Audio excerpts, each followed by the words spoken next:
In 2003, I was enjoying my first year of college. It was my first time away from home, and I loved it.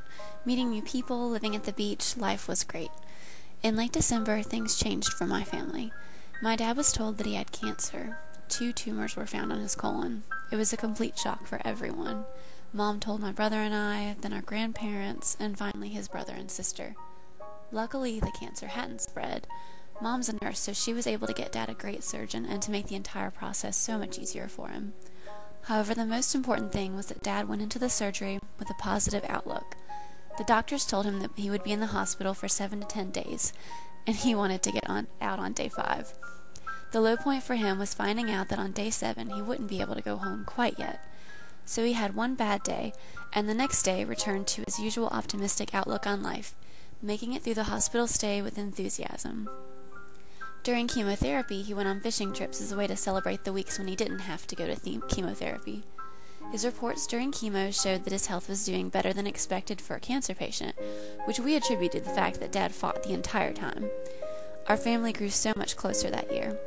The following year, Dad experienced a truly amazing day when he was told that year's colonoscopy found no polyps or tumors. To this day, Dad looks at that time with a sense of satisfaction because he did exactly what he set out to do. He triumphed over cancer.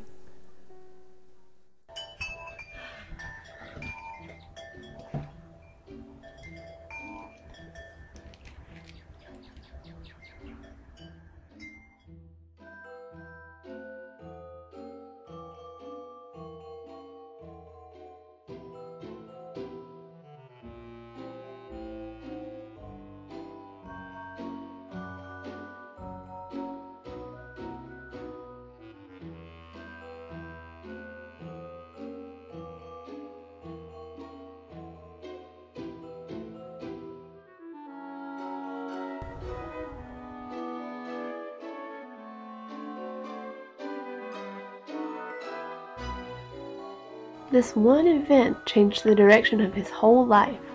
I wonder when I look back what will be the event that changed mine. In 2006, I lost my license. I started biking to school, to work, to anywhere I needed to go. I would bike 20 miles in a day just to do normal things.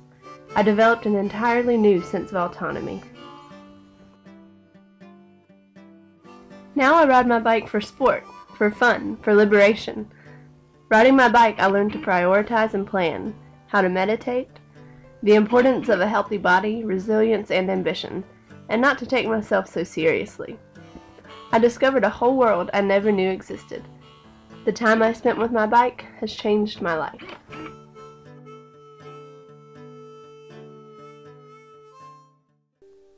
In reading David Small's Stitches, I was struck by how sad his story was, his childhood, so dark. And in reading about his cancer, it made me connect with my story of being diagnosed with diabetes and how that changed my life completely. My childhood was much happier, but the connection between his story and mine was still there. I may have been one of the few who loved high school. Somehow I just felt in my element within those walls and academic corridors. School was easy and fun, and while not popular, I would not have altered my friendships for shallow popularity. I started losing weight my sophomore year with the advent of braces, and as the pounds came off, I became more secure with my own image, and my confidence going into my senior year was solid. Birthdays are a special event in my family, and one of my favorite things. 5 days before my 18th birthday, my maternal grandmother died. It was sudden and unexpected. My grandmother and I were alike in many ways. We have a movie shot in 1932 when she was just 5, and when we saw it for the first time, it could have been me on the screen at 5. We had the same haircut, the same facial features and proportions, and the same split in our 2 front teeth. It was rather eerie. As I knew her, she was 300 pounds and had type 2 diabetes. She died of a heart attack. 5 days after my birthday, I was diagnosed with type 1 diabetes. I had been in homeroom with my friend Billy, who was checking his blood sugar, a diabetic since he was 5. He checked mine, did a double take on the readout, and told me that I needed to go to the doctor right away. It was too high. My life changed that day in November 1999, and nothing was the same again. The world became as a negative image, the lights and darks of life reversed.